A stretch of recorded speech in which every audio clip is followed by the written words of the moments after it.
சித்தர் பூமியாய் சிவலயம் காட்டும் அண்ணாமலையே போற்றி. சிவ ஓம் நம சிவாய. பக்தர் நெஞ்சினை சிவமயமாக்கும் சிவபெருமானே போற்றி. ஹர ஓம் நம சிவாய.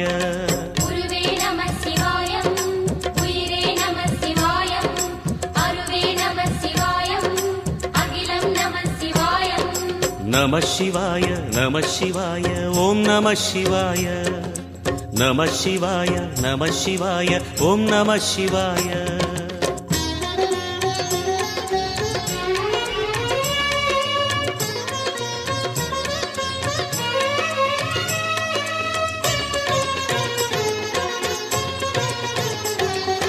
நம சிவாய நம சிவாய ஓம் நம சிவாய. நம சிவாய நம சிவாய ஓம் நம சிவாய. அன்னை உமைக்கு இடமாய் உடலில்